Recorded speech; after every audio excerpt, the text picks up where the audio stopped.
It is Hillary Derksen, District 4 Service Director here. I just wanted to give a little tutorial about the updated service hour reporting form that we are going to be asking every club within the district to fill out for service reporting.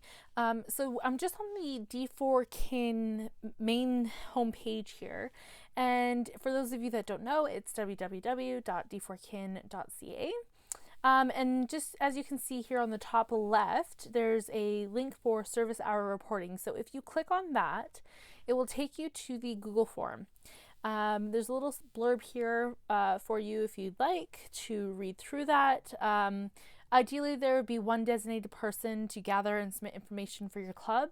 This just ensures that it's accurate and that people aren't double submitting or thinking that somebody else is submitting. So the first thing that you do is you just enter your email address here.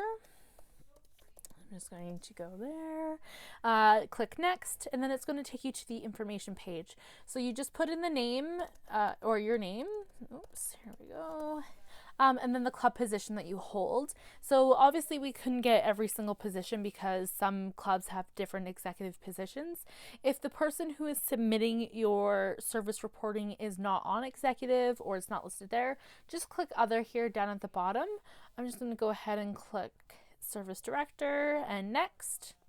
And then it's going to prompt you to select the zone that your club is in. So I'm just going to go and click my zone and next, and then depending on the zone that you select, it will have the different clubs within your zone. So I'm just going to go and click my club and next, and then it's going to take you to the reporting time frame selection process.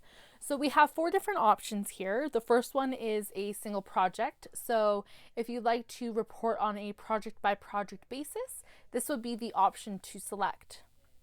So we're just going to run through that one quickly. So you just select on it, push next, then you just have to put in the project name, the date of the project, a little description if you'd like, and then the total service hours.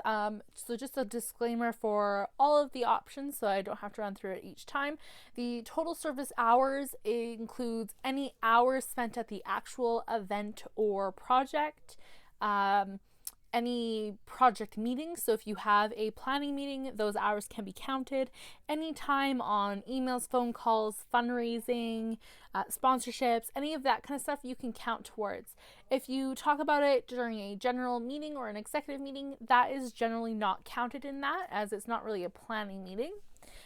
So the example here that we have is 3 people working at a volunteer booth for 2 hours would be 6 hours, not the 2 hours, because you're counting 2 hours for each person who worked that event. So just for accuracy, if it looks a little low, I might reach out to you to see if that is for sure the amount of hours. Total people in attendance for your event, if you'd like to put that information in, and then total service dollars. So again, service dollars are the total amount of money raised for the project, net. So that's subtracting any expenses and funds that are deposited into your general account or another account. So this is just your service dollars. And then also, because some clubs only do have the one project that they do per year, there's just a little tracking part here for whether or not this is your only project. So that way I'm not following up with you to see if you have anything else. If you've selected yes, then I'll know that that is the one project that you do per year. So then when you're done filling out that form, you would just go submit and you would get an email as well as myself. So we're just going to go back here so we can run through some of the other options quickly. Monthly, this would be ideal for submitting on a monthly basis if you would prefer to do that, or perhaps you have a time frame of say January to March that you would prefer to record your or report your hours for. So here we have project names or the number of projects. If you're wanting to do more detailed per project, I would suggest doing the single project option. If you have, say, 3 projects that you would like to submit for within the span of January to March, you could put in the names, or you could just put 3 in as the project or number of projects, sorry. And then the date of the projects or the time frame. So if you're doing the time frame, it would be the January to March, for example. And then you could do the project description if you'd like. Again, total service hours here, total people in attendance here if you wish to put that in, and then total service dollars. Just hit submit. You'll get an email as well as myself. Going back to the annual reporting. This is if you would just like to submit a grand total number. This one's pretty short. We have the number of projects that you did for the year leading up to district convention. So this annual amount would be from July 1st up to district convention. So the number of projects, the total club members accounted for, your total service hours, and then your total service dollars. So it's just the 4 questions if you'd like to do an annual report. Submit, and again, you get the email and I get the email. And then the other option is the after district option. So this would be from district to June 30th, because we do need to account for anything done after convention for national numbers.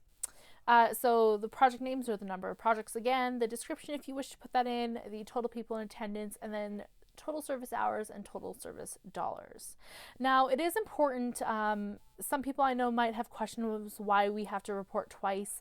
It's just to make sure that our numbers are up to date. It's really good for your community to promote what you're doing for your community, the amount of hours that you put in, the amount of dollars that you put in, and also it really helps contribute to that big check that they present at National Convention to see exactly how much we did each kin year. And also at the 100th, the Centennial National Convention coming up in August this year, they'll have the grand total of what we've done in the whole association of what's been reported. Obviously that number is going to be higher because of clubs not reporting for various different reasons, but that just really helps get our numbers out there and also to let us know exactly how well we're doing. So that is the district service reporting form. If you have any questions, please feel free to reach out to me at servicedirector@d4kin.ca, or reach out to me if I'm at your spring zones or on Facebook. All right, I look forward to receiving all of your reports.